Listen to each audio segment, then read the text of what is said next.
21 जून को United Nations ने international yoga day, अंतर्राष्ट्रीय युवा दिन के रूप में मनाने का निश्चय किया है। बहुत अच्छी बात है, परंतु अधिकांश देशों ने इस पर बहुत अधिक जल्दी से स्वीकृति दी और यह प्रस्ताव पारित हो गया जो भारत के प्रधानमंत्री ने रखा था पिछले वर्ष सितंबर महीने में। ये एक बहुत अच्छी खुशी की बात है, प्रसन्नता की बात है। परंतु जिस योग को योगा के रूप में स्वीकार किया गया है अधिकांश देशों में, वह योग जो भगवत गीता में जिस योग के बारे में कहा गया उससे भिन्न है। वह जो योगा है या योगासन पर आधारित है, उसका अपना एक महत्व है शरीर के स्वास्थ्य के लिए। परंतु जिस योग का भगवान श्री कृष्ण ने भगवत गीता में प्रवचन किया है, वह योग है युज धातु से बना हुआ। युज का मतलब होता है जोड़ना। लैटिन भाषा में भी अंग्रेजी शब्द है योग, YOKE। योग का मतलब भी जुड़ना होता है। तो योग से योग बना है और युज धातु से भी योग बना है। ये दोनों का अर्थ एक ही है, जोड़ना। तो जो साधना हमें उस परम तत्व से जुड़ा दे, परमात्मा एवं जीवात्मा का योग करा दे, वही वह योग है। और मुख्यतः 4 योगों की बातें हमें भगवत गीता में मिलती है। ज्ञान योग, भक्ति योग, राजयोग और कर्म योग। वैसे तो प्रत्येक अध्याय का नाम किसी न किसी योग से दिया गया। यहाँ तक कि प्रथम अध्याय का नाम दिया गया अर्जुन विषाद योग। विषाद भी योग बन सकता है, ईश्वर से मिलने का साधन बन सकता है। यदि अर्जुन के समान विषाद हो और अर्जुन के समान भगवान श्री कृष्ण जैसे गुरु के शरण में जाया जाए, तो वह विषाद भी योग में परिवर्तित हो जाता है, ईश्वर से मिलने का एक साधन बन जाता है। यही इस भगवत गीता के प्रारंभ में कहा गया। प्रथम अध्याय का नाम ही अर्जुन विषाद योग कहा गया और प्रत्येक अध्याय के समाप्ति में इति श्रीमद् भगवद गीतासु उपनिषत्सु ब्रह्म विद्यायाम योग शास्त्रे श्री कृष्णार्जुन संवादे अमुक योगो नाम एक अमुक अध्याय। तो योग शास्त्र, यह भगवद गीता में योग शास्त्र है। इस योग शास्त्र की आज हमें आवश्यकता है। तो योगासन का तो प्रचार प्रसार अवश्य होना चाहिए, उसमें कोई दो मत नहीं है। पर यदि योग को हम उस योगासन तक ही सीमित रखते हैं, तो वह एक बहुत ही छोटी मात्रा में उसका उपयोग ऐसा समझा जाएगा। अनंत सुख, अनंत ज्ञान, अनंत आनंद, जीवन के चरम लक्ष्य को प्राप्त करने के लिए जो साधन बनता है, उसका नाम योग है। और इस योग की चर्चा भगवद गीता में भगवान श्री कृष्ण ने विस्तार से कही। विविध क्यों? क्योंकि अर्जुन को तो केंद्र बना करके समस्त मानव जाति के समक्ष रखी और वे जानते हैं भगवान श्री कृष्ण अत्यंत बहुत बड़े मनोवैज्ञानिक हैं। वो जानते हैं कि कितने प्रकार के टेम्परामेंट वाले मनुष्य हैं। सबका अपना अपना अलग अलग स्वभाव है, सबकी अपनी अपनी टेंडेंसीज है, अपने अपना संस्कार हैं। तो सभी प्रकार के योगों को स्वीकार नहीं कर सकते। कुछ लोग ऐसे हैं जिनको ज्ञान योग की बातें करने से ही उनका सिर चकराने लगता है। फिर कुछ लोग ऐसे हैं भक्ति योगों की बातें सुनकर ही क्या ये लगाया, उनको ईश्वर में विश्वास भी नहीं है, या इस प्रकार से वो पूजा पाठ में विश्वास नहीं, बोले हम ये पूजा पाठ में विश्वास नहीं रखते, उनको भक्ति योग से कोई लेना देना नहीं। तो कितने लोग हैं जो केवल आसन पर ही हैं और वो राजयोग उनको पसंद आता है।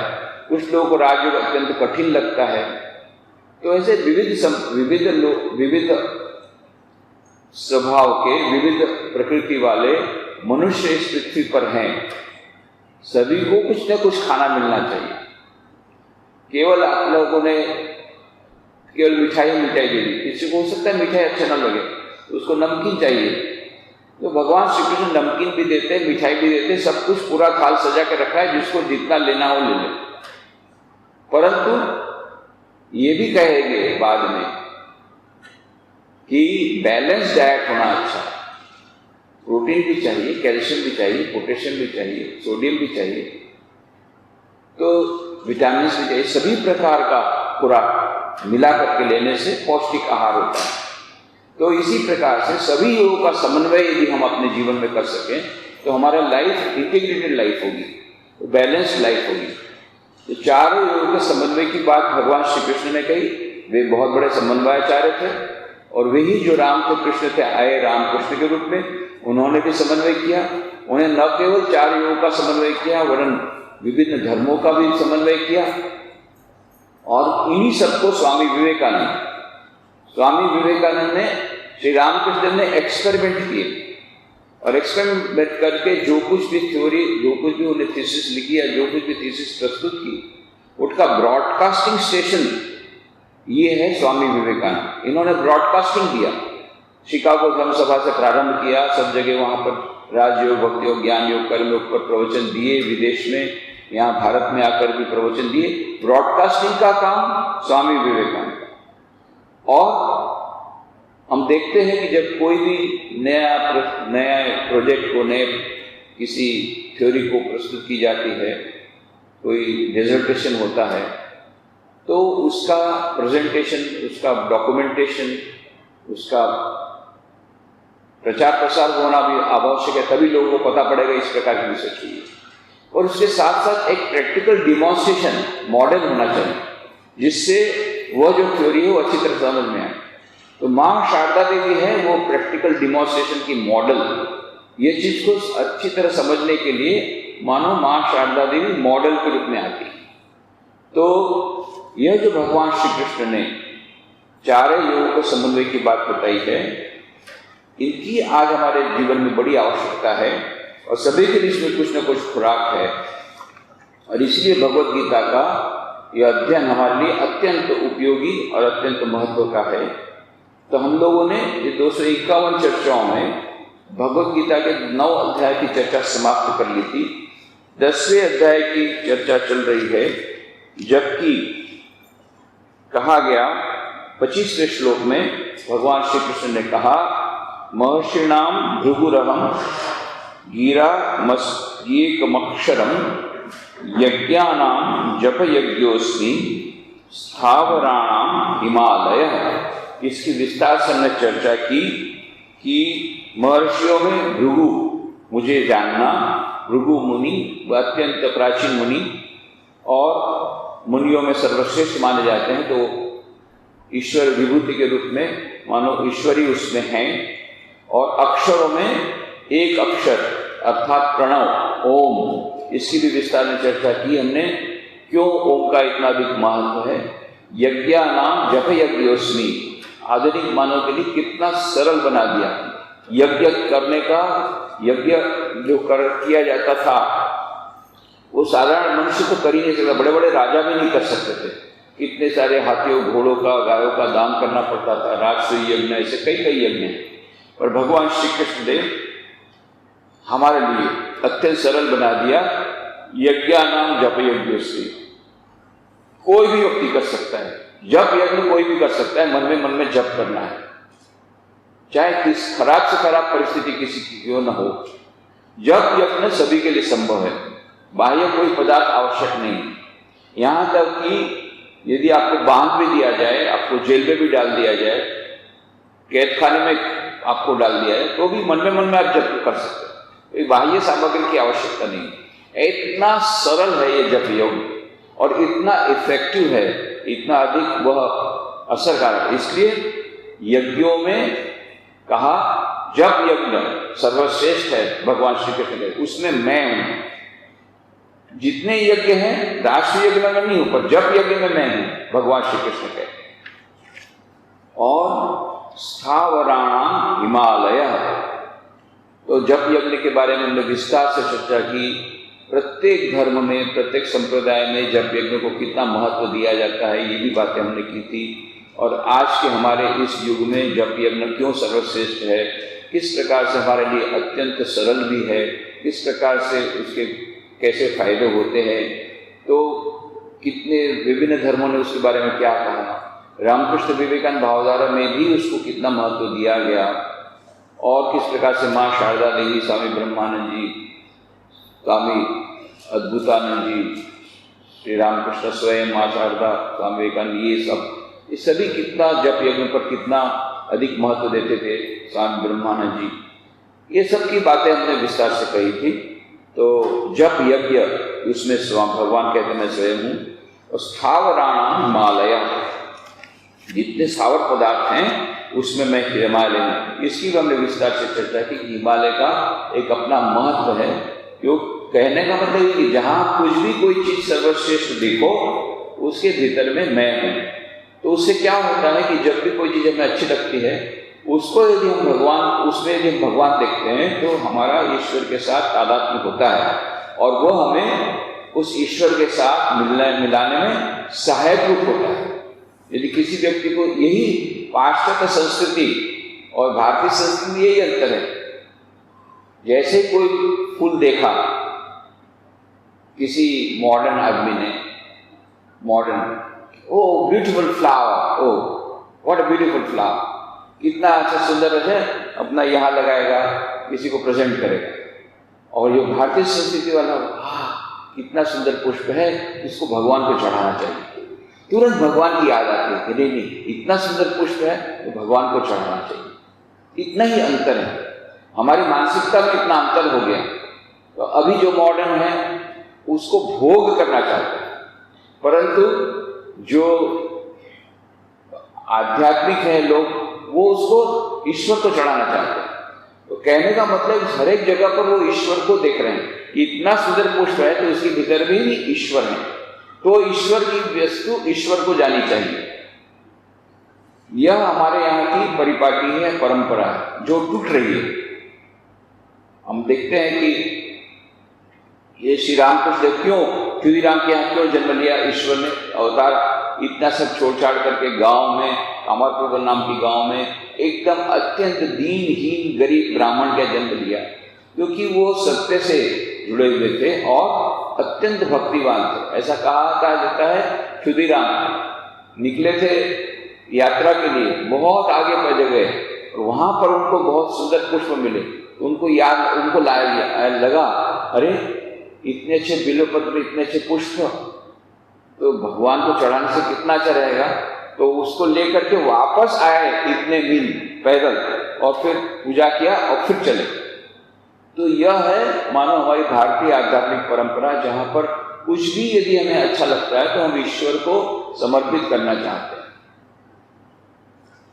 26वें श्लोक में कहते हैं भगवान श्री कृष्ण, अश्वत्थः सर्ववृक्षाणां देवर्षीणां च नारदः गंधर्वाणां चित्ररथः सिद्धानां कपिलो मुनिः। सर्ववृक्षाणां, सभी वृक्षों में, आज तो कितने सारे वृक्ष की बात चल रही है, सभी जगह वृक्ष लगाए जा रहे हैं। आज वर्ल्ड एनवायरनमेंट डे है, तो ये सब कौन सा वृक्ष लगाया जाएगा, इसके बारे में बहुत प्रकार की चर्चा चल रही है। कौन सा वृक्ष, कोई बोलते नहीं फल का वृक्ष लगाना चाहिए, कोई बोलते नहीं फूल का वृक्ष लगाना चाहिए, कोई बोलते नहीं एनवायरनमेंट के लिए इस प्रकार का वृक्ष लगाने से ज्यादा ऑक्सीजन मिलेगी।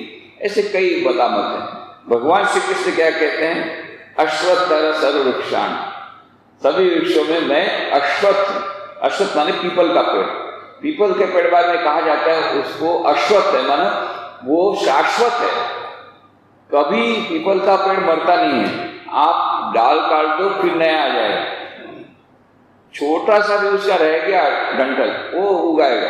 आपका बाथरूम में भी यदि कहीं होगा, आपने काट दिया, देखना बाथरूम की दीवार में से बाहर निकल जाएगा पीपल का पेड़, वो छोड़ेगा नहीं, कहीं ना कहीं उसकी शाखा प्रशाखा चारों ओर गई। इसीलिए पीपल का वृक्ष जड़ मूल से निकालना बहुत मुश्किल होता है, बहुत मुश्किल होता है, वो शाश्वत है। और पीपल के वृक्ष के नीचे ही भगवान बुद्ध को बोधिसत्व प्रारंभ, तो इसको बोधि वृक्ष भी कहते हैं। और पीपल के पेड़ के साथ बहुत सारा है, बाद में हम लोग देखेंगे 15वें अध्याय में उसी से प्रारंभ होगा कि सारा संसार ही मानो यह वृक्ष के समान है। ऊर्ध्वमूलमतः शाखम अश्वत्थम प्रावुरव्ययम् छंदासी पर्णानि यस्ताम वेद से वेदविद, वहां से प्रारंभ होगा। वो भी अश्वत्थ वृक्ष के समान मानो सारा संसारी है। उसकी उपमा दी जाएगी। तो अश्वत्थ सर्ववृक्षाणाम देवर्षीणाम च नारद। तो 3 प्रकार के होते हैं, राजर्षि, ब्रह्मर्षि और देवर्षि। तो राजर्षि किसको बोलते हैं? जो राजा होकर भी, राजा माने एडमिनिस्ट्रेशन करना, उसका नाम राजा, राज करना माने एडमिनिस्ट्रेशन करना। ये अभी के जो कलेक्टर, ये भी राजा, ये भी और ये राजर्षि नहीं है, सब राजा हैं, मॉडर्न डे के राजा। राजर्षि कब बनेंगे? जब वो ऋषि बनेंगे। इसका मतलब है उनका जब आध्यात्मिक अभिगम होगा तब वो राजर्षि बन गए। तो आगे के जमाने में राजा, जो कुछ राजा लोग, वो राजर्षि उनको कहा जाता था। किस लिए? राजा होते भी उनमें ऋषि के लक्षण थे, दूसरों के कल्याण के लिए काम करते थे। कुछ राजा लोग केवल शिकार करते थे, मौज मजा करते थे, और कुछ राजा हैं जो जनता का कैसे कल्याण हो उसके लिए दिन रात सोचते थे, उसका काम करते, उसके लिए प्रयत्नशील थे उनको, और साथ साथ में धर्म का पालन करते थे, अपने जीवन में धर्म का पालन करते थे, धर्म को अपने राज्य में प्रश्रय देते थे। तो ये धर्म से जुड़ा हुआ वह जो उनका राजकाज था, तब उनको राजर्षि कहा जाता। लिमड़ी के महाराजा, उनको राजर्षि की पदवी ब्रिटिश गवर्नमेंट ने दी। क्यों? क्योंकि इतने अधिक कुशल शासक थे, कई बार विदेश में भी गए, इतने अधिक बुद्धिमान थे, फिर भी अत्यंत अध्यात्म के बारे में उनका जो ज्ञान था, बहुत ही गूढ़ ज्ञान था। कितने सारे शास्त्रों का उन्हें अध्ययन किया था और उसका पालन अपने जीवन में किया था। पवित्र जीवन जीते थे, सेवा का जीवन जीते थे। यशवंत सिंह जी, ठाकुर साहब यशवंत सिंह जी, इसीलिए स्वामी विवेकानंद कैसे उनकी इतनी मित्रता हो गई कि स्वामी विवेकानंद से उन्होंने महत्व दीक्षा ली, और स्वामी विवेकानंद को छोड़ना नहीं चाहते। बोले मैं आपको छोड़ूंगा नहीं, आप यहीं, मैं आपका आश्रम बना दूंगा, आपको यहीं रहना पड़ेगा। और स्वामी विवेकानंद ने कहा नहीं, मैं तो परिव्राज का रूप में घुमा हूँ, तो मुझे छोड़ना ही पड़ेगा। पर ये इतने आसक्त हो गए थे, इतने अधिक प्रभावित हो गए थे लिमड़ी के महाराजा यशवंत जी ठाकुर साहब, पर उनको ब्रिटिश गवर्नमेंट ने राजर्षि की पदवी दी। क्यों राजर्षि की पदवी दी? क्योंकि राजा होते हुए ऋषि के समान थे। और दूसरा है ब्रह्मर्षि, जो ब्राह्मण है, जो क्षत्रिय है, वही ऋषि के समान काम करता है, राजर्षि बनता है। और जो ब्राह्मण है, ब्राह्मण का जो काम करते हैं, जो विद्वान है, जो जिनका काम लेन देन ज्ञान से है, उनको ब्राह्मण कहा जाता है। ब्राह्मण मतलब हम लोग आजकल उसको जाति समझते हैं, परंतु ये डिवीजन ऑफ लेबर था। आजकल के जमाने में डिवीजन ऑफ लेबर को मॉडर्न मैनेजमेंट थ्योरी में बहुत महत्व का मानते हैं। डिवीजन ऑफ लेबर, कि ये काम इसको दे दी गया, उसकी कैपेसिटी के अनुसार किसी को इसमें काम है कि उससे ऊंचा नीचा के सवाल नहीं है। किसी को प्रोडक्शन में बहुत अच्छा काम उसका कर सकता है, कोई मार्केटिंग में अच्छा काम कर सकता है, तो कोई स्टोरी में अच्छा काम कर सकता है। तो जिसका जो कैपेसिटी उसके अनुसार उसको काम देना, उसका नाम है डिवीजन ऑफ लेबर। ऐसे ही कुछ लोगों को ज्ञान की चर्चा बहुत अच्छा लगती है और वो बुद्धिमान भी है, तो उनको ब्राह्मण कहा गया।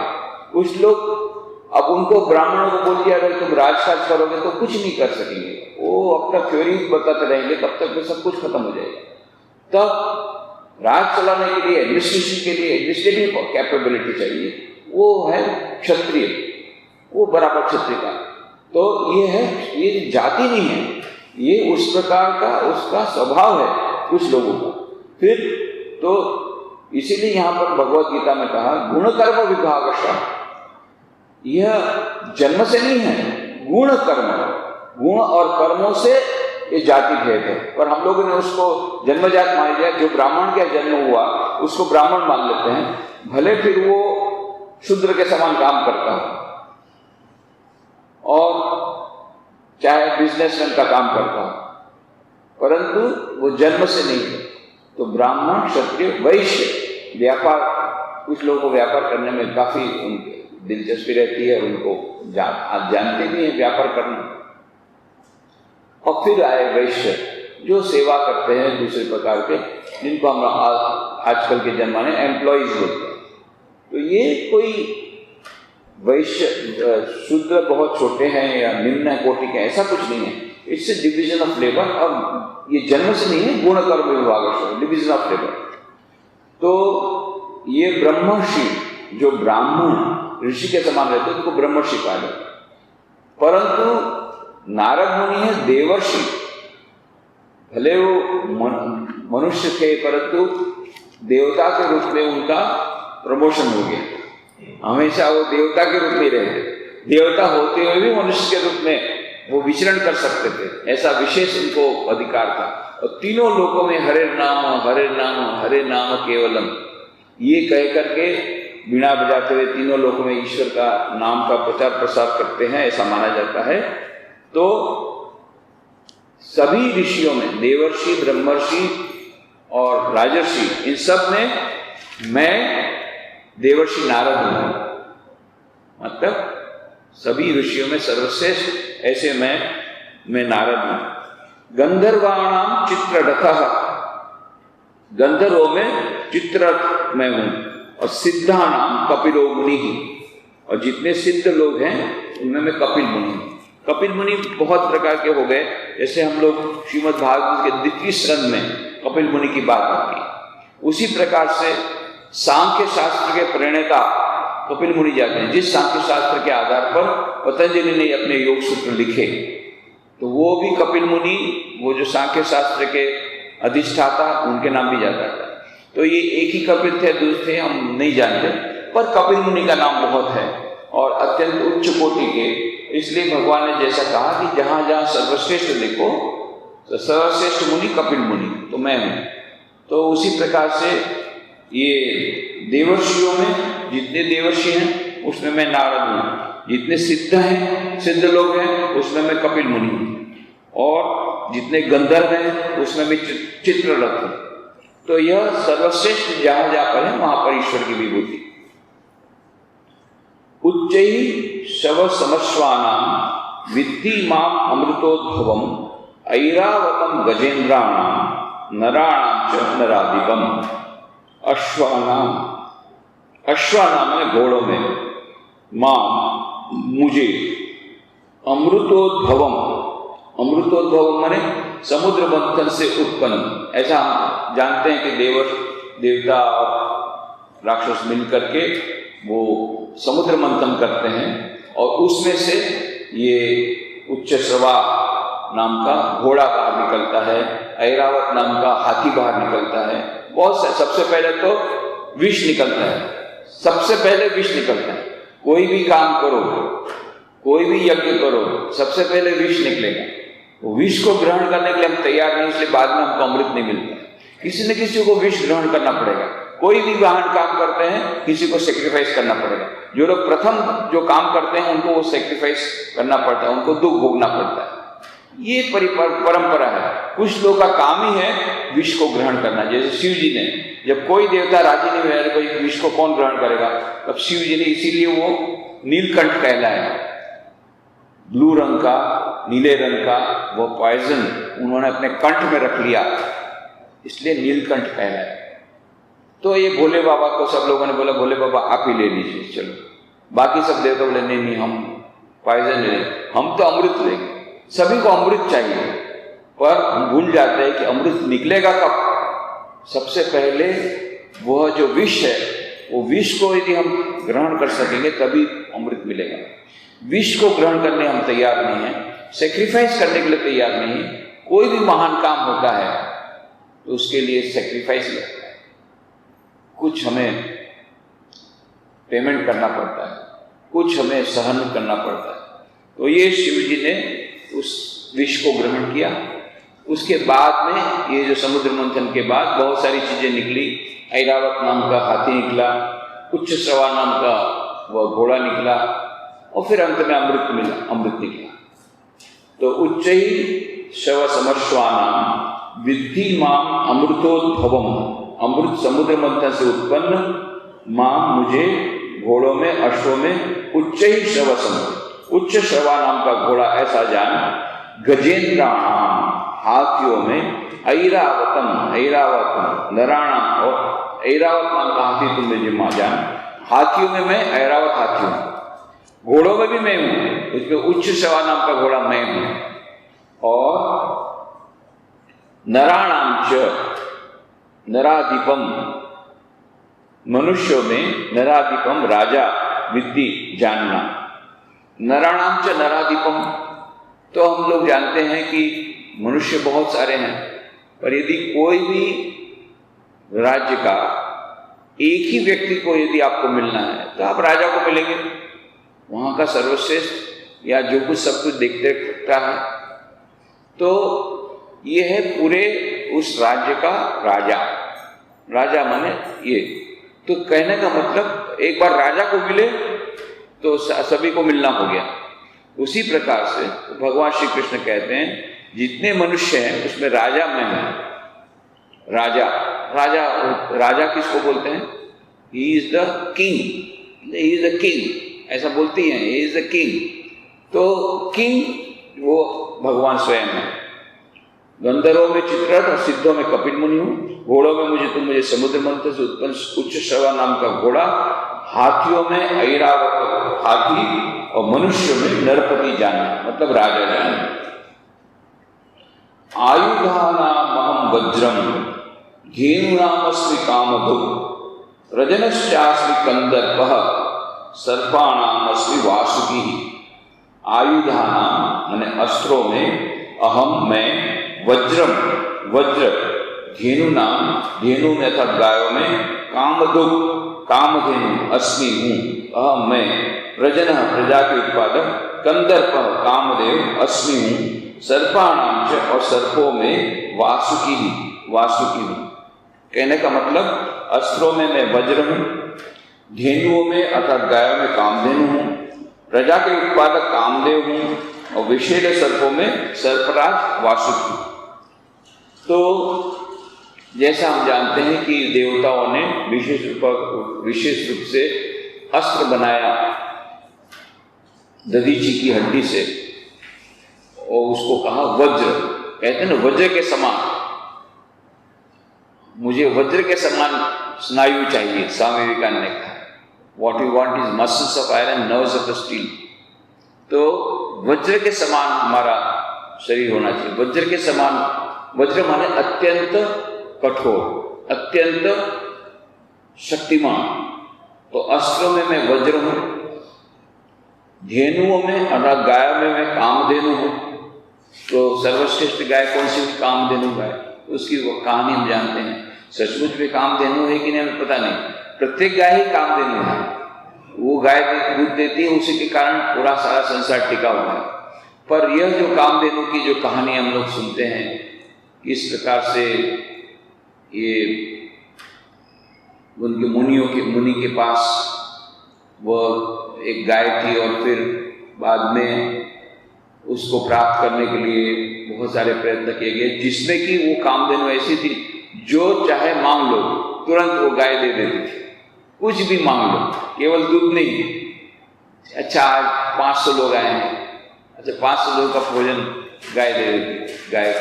इस प्रकार से, इसलिए उसको कामधेनु का, कुछ भी कामना करो वो कामना वो परिपूर्ण कर देती, इसलिए उसका नाम भी हुआ कामधेनु।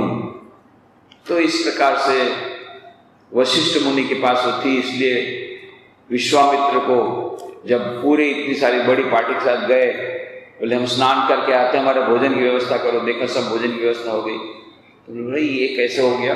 नहीं, उनके पास कामधेनु है, इसके कारण तो वो कामधेनु के लेने के लिए फिर बहुत सारा यह एक कहानी पूरी चलती है। तो अब ये कामधेनु है या नहीं पता नहीं, पर ये कामधेनु की कहानी है। पर कहने का मतलब यह है कि जो सर्वश्रेष्ठ गाय है वो मैं हूं, कामधेनु मैं हूं। और धेनु नामस्मि कामधु प्रजनश्चास्मि कंदर्पः। जितने कामधु कामधेनु अस्मि हूं मैं, प्रजनश्चास्मि प्रजा के उत्पादक, प्रजा के उत्पादक, प्रजनन माने प्रजा के उत्पादक, कंदर्पः कामदेव। तो प्रजा के उत्पादक जितने लोग हैं, तो प्रजा के उत्पादक मुख्य उत्पादक कौन है? प्रजा का उत्पादक कौन है? तो प्रजा का उत्पादक बच्चे पैदा होते हैं, जो प्रजा उत्पन्न होती है वो कैसे होती है? यदि कामदेव न रहें तो हो ही नहीं सकता है। यह जो काम रूपी जो इच्छा मनुष्य में आती है या पशु में आती है, किसी में भी, जब तक कि वह जो विलन होता है उसका मुख्य कारण ही है वो कामदेव, और वो जो काम आया उसके बाद ही संतान भी हो सकती है, उसके बिना नहीं हो सकती। तो इसीलिए कहा गया ना इरोज, इरोटिक क्यों कहा गया? वो इरोज नाम के देवता से है। इरोज देवता और कामदेव देवता, वेस्टर्न जो कॉन्सेप्ट है कामदेव का वो है इरोज नाम का देवता, और हमारे यहाँ कामदेव। तो ये कामदेव ऐसे एक कहानी आती है कि इस प्रकार से कामदेव आया और शिव जी की तपस्या भंग करने के लिए कामदेव ने अपना तीर चलाया, और परंतु वहां पर शिव जी ने केवल उसकी तरफ देखा अपने त्रिनेत्र के द्वारा, और काम भस्मीभूत हो गया। तो इस प्रकार से वह काम देवता, इसके बारे में बहुत सारी बातें आती हैं। तो जहां पर भी यह भगवान ने कहा कि यह उत्पादक, प्रजा के उत्पादक प्रजनन, उसमें मैं कामदेव हूं। सर्पाणाम, सर्पों में वासुकी हूं। वासुकी नाम के सर्प की हम जानते हैं कहानी कि सर्पों में वासुकी सर्वश्रेष्ठ। जहां जहां सर्वश्रेष्ठ कोई भी वस्तु है, हे अर्जुन तुम जानना कि मैं वहां पर हूं। अस्त्रों में मैं वज्र, धेनु में अर्थात गाय में कामधेनु हूं, प्रजा के उत्पादक कामदेव हूं, और विषैले सर्पों में सर्पराज वासुकी हूं। तो वासुकी मतलब वही जिसके ऊपर सारी पृथ्वी टिकी हुई है। अनंतश्चास्मि नागानां वरुणो यादसामहं, पितॄणां वर्यमा चास्मि यमः संयमतामहं। नागानां, नागों में, अनंत नाग, शेष नाग या अनंत अस्मि हूं। यादसाम, जलचरों में, अहम मैं, वरुण जल देवता वरुण, पितॄणां, पितरों में, अरिमा पितृराज अरिमा हूं। संयमताम च, और नियामकों में अहम मैं यमराज हूं। तो नागों में मैं नागराज अनंत हूं, अनंत शैया पर सोए हुए, ऐसा कहते हैं ना कि भगवान विष्णु अनंत शैया पर सोए हुए। तो नागों में मैं नागराज अनंत नागराज अनंत हूं। जलचरों में અહીંયા આ તરફ આવી હતી ને, ચેર આપી દે, થોડાક ચેર આપી દે, થોડી ચેર ના જે અહીંયા છે સામે, હજી થોડી ચેર આપી દે પાછળ। नागों में मैं नागराज अनंत हूं। जलचरों में मैं जल देवता वरुण, वरुण देवता को कहते हैं जल देवता।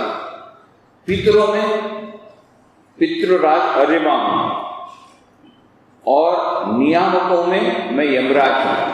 यमराज से बड़ा नियामक कौन होगा? सब लोग यमराज से डरते हैं। तो भाई ऐसे कहते हैं ना गुजराती में कहा, पछी ओचिंता यमराज ना तेड़ा थसे, नहीं चाले तमारा तोफान, जीवन तोड़ू रह्यू, तमे भावे भजी ल्यो भगवान, जीवन तोड़ू रह्यू। थोड़ा सा जीवन बचाए, जल्दी से भगवान का भजन कर लो, फिर यमराज आएंगे तब कुछ नहीं चलेगा। वो नियम अनुसार है। बोलना भाई थोड़ा अभी तो भगवान का नाम लेने का बोला था, उसको टाइम नहीं मिला, थोड़ा सा हमको 1 घंटा और बढ़ा दो तो भगवान का नाम ले ले। बोले अभी कुछ नहीं, बस बोला हुआ आया, जाना पड़ेगा। एक क्षण के लिए भी हमको 1 क्षण भी अधिक नहीं मिलेगी। जो है उसी में चला, उसी में है, गया। तो यमराज उसके सामने किसी की नहीं चलती, किसी की नहीं चलती यमराज। इसलिए कहते हैं नियम, जितने नियामक हैं, नियामक तो बहुत सारे हैं, नियामक डायरेक्टर बहुत सारे हैं, और सबसे बड़ा ये नियामक है यमराज। बाकी सब नियामक तो आप मान लेंगे, उनका आप रिश्वत भी दे सकते हैं, और यमराज को आज तक कोई रिश्वत नहीं दे पाया। बाकी सब जितने नियामक हैं, फलाना नियामक, जल नियामक, उनका आप रिश्वत दे सकते हैं, विशेष इसका प्रावधान कर सकते हैं। यमराज को कोई रिश्वत नहीं दे सकता। वो यमराज नियामकों में सर्वश्रेष्ठ है। तो कहते हैं नियामकों में मैं यमराज हूं, भगवान श्री कृष्ण कहते। प्रह्लादश्चास्मि दैत्यानां काल कलयतामहं, मृगाणां च मृगेन्द्रोहं, वैनतेयस्य पक्षिणां। अहम मैं दैत्यानां, दैत्यों में प्रह्लाद, अस्मि हूँ, कलयतां च और गणना करने वालों में काल हूँ, मृगाणां च पशुओं में अहम मैं मृगेंद्र पशुराज सिंह, पक्षिणां च पक्षियों में वैनतेय वीनतानंदन गरुड़ हूँ। तो कहने का मतलब दैत्यों में मैं प्रहलाद हूँ, गणना करने वालों में मैं काल हूँ, पशुओं में पशुराज सिंह हूँ और पक्षियों में विनीतानंदन गरुड़ हूँ। तो हम दैत्यों में प्रहलाद क्यों कहा और दैत्यों को प्रहलाद को दैत्य क्यों कहा? तो हम लोग जानते हैं हिरण्यकशिपु वो एक दैत्य था, बहुत बड़ा दैत्य था। यहाँ तक कि वो जय और विजय इनको श्राप दिया गया था। ये जय विजय जो द्वारपाल थे विष्णु के, जिन्होंने मुनियों को आने नहीं दिया, तो उनके श्राप के कारण उनको 3 जन्म लेने पड़े। तो हिरण्याक्ष हिरण्यकशिपु के रूप में आए, पहले तो सतयुग में, और फिर वे ही लोग आए रावण कुंभकर्ण के रूप में त्रेता युग में, और वे ही आवे द्वापर में, वे ही लोग आए शिशुपाल दंतवक्र के रूप में। ऐसी कहानी कही जाती है। तो ये हिरण्याक्ष हिरण्यकशिपु बहुत बड़े दानव, अत्यंत शक्तिशाली दानव, और इसके लिए फिर ईश्वर को अवतार लेना पड़ता है, ऋषि रूप धारण करते हैं, क्योंकि उसने वरदान मांग लिया था हिरण्यकशिपु ने, न मैं जमीन पर मरूं और न मैं जल में मरूं, न मैं इस मनुष्य से मरूं, न कोई पशु से मरूं। तब जमीन पर भी नहीं, यहाँ पर भी नहीं, कमरे में भी नहीं, तो उन्होंने जो बीच की दवारी होती वहां पर उसका वध किया और नरसिंह रूप धारण किया। आधा रूप नर का, आधा सिंह का, तो नरसिंह रूप धारण किया करना पड़ा, क्योंकि मनुष्य से भी मरेगा नहीं, पशु से भी मरेगा नहीं। विशेष रूप धारण किया और विशेष जगह पर उसका संहार किया और नख से उसका संहार किया, किसी अस्त्र से संहार नहीं किया, नख ने नाखून से संहार किया। तो ये हिरण्यकशिपु, उसका पुत्र हुआ प्रहलाद। ये ऐसी अद्भुत बात, इस हमारे यहाँ की कहानियों में भी ये उसकी ये देखो, इसकी मजा देखो। हिरण्यकशिपु इतना महान दानव, इतना बड़ा राक्षस, और उसका पुत्र होता है प्रहलाद। इसके बड़ा कोई भक्त नहीं, हिरण्यकशिपु के समान कोई राक्षस नहीं, और उसका लड़का प्रहलाद उसके समान कोई भक्त नहीं। कभी भी कहा जाता है प्रहलाद के समान भक्त बनना, कभी भी कहा जाता है अरे तुम इस प्रकार से प्रार्थना करो, तुमको प्रहलाद और ध्रुव के समान पुत्र उत्पत्ति होगी, उसके समान भक्तिमान में सर्वश्रेष्ठ प्रहलाद, और उसका बाप भगवान का सबसे बड़ा शत्रु, भगवान का नाम सुन नहीं सकता है। और ये लड़का प्रहलाद केवल क उसके आगे पढ़ ही नहीं सकता है, क से उसको कृष्ण की याद आती है, रोने लगता है, और ख तक पहुंचा ही नहीं, आखिर तक वो क में ही रोने लगता है। क के नाम से उसको कृष्ण की उद्दीपना होती है। तो ये भगवान का परम भक्त ये है प्रहलाद। तो इसीलिए कहा कि जितने दैत्य हैं, पर हुआ था तो दैत्य क्या जन्म, दानव ही था, वो तो देवता नहीं था। प्रहलाद दानव के यहाँ जन्म लिया है, तो दैत्य जितने हैं उनमें मैं प्रहलाद हूं, भगवान श्री कृष्ण कहते हैं। और काल गणना करने वालों में मैं काल हूं। काल के समान कोई गणना कर सकता है? हम तो गणना काल के द्वारा ही करते हैं, कितना बजा, यही से गणना शुरू होती है। तो हाँ ठीक, टाइम हो गया, ठीक। काल तो पता लगता है, घड़ी देखते हैं, काल गणना कर, तब काल ये गणना करने वाले। पशुओं में मृगेंद्र पशुराज सिंह हूं, तो सिंह जैसा है, तो इसलिए कहता है वाह सिंह जैसा। पक्षियों में गरुड़ को वाहन माना जाता है, विष्णु भगवान का वाहन माना जाता है, और इसीलिए उसको सर्वश्रेष्ठ माना जाता है। ईश्वर कहते हैं पक्षियों में मैं गरुड़ हूं। पवन पवतामस्मि राम शस्त्रभृतामहं जषाणाम मकरश्चास्मि स्रोतसामस्मि जानवी। पवताम द्रुत गमनशीलों में मैं पवन हूं। द्रुत गमनशील, सबसे वायु से ज्यादा क्या गमन कर सकता है? कोई गमन नहीं कर सकता। तो गमनशीलों में मैं वायु हूं। शस्त्रभृताम, शस्त्रधारी में मैं रामचंद्र हूं। रामचंद्र जी से अच्छा कौन शस्त्र चलाएगा? जषाणा, मछलियों में मकर, मगर हूं, जितने जलचर है उसमें मैं मगर हूं। नदियों में स्रोत सामस्य जाह्नवी, गंगा के समान नदी नहीं। अभी कोई बोले गंगा के बारे में इतना सारा ये आप लोग करते हैं, अभी पाश्चात्य लोग भी उसको मानने लगे गंगा नदी को। उन लोगों ने फिर बाद में एक्सपेरिमेंट करके देखा कि गंगा नदी को बॉटल में रख दिया तो वो सड़ता नहीं है पानी, बाकी पानी सड़ जाता है। तो उसके बहुत सारे आख्यान है गंगा का कैसे उद्भव हुआ, भगीरथ ने कितनी तपस्या की। तो गोमुख तक आप जाइए, गोमुख में वहां पर कितने लोग गोमुख की यात्रा करते हैं, गंगोत्री की यात्रा करते हैं। गंगोत्री से भी ऊपर है गोमुख, वो तो अत्यंत भयंकर जगह है, वहां जाना बहुत ही कठिन है। वो कुछ लोग जाते हैं और वो गोमुख का दर्शन करके अपने आप को कृतकृत्य समझते हैं। तो जितनी नदियां हैं उन नदियों में मैं जाह्नवी, जाने में गंगा हूं। इस प्रकार से जहां जहां जो कुछ भी सर्वश्रेष्ठ है वह ईश्वर कहते हैं, वो सब जगह वहीं पर है। ये विभूति का वर्णन चल रहा है, तो उसकी आगे की चर्चा हम लोग अगले रविवार को करेंगे। आज यही समाप्त करें।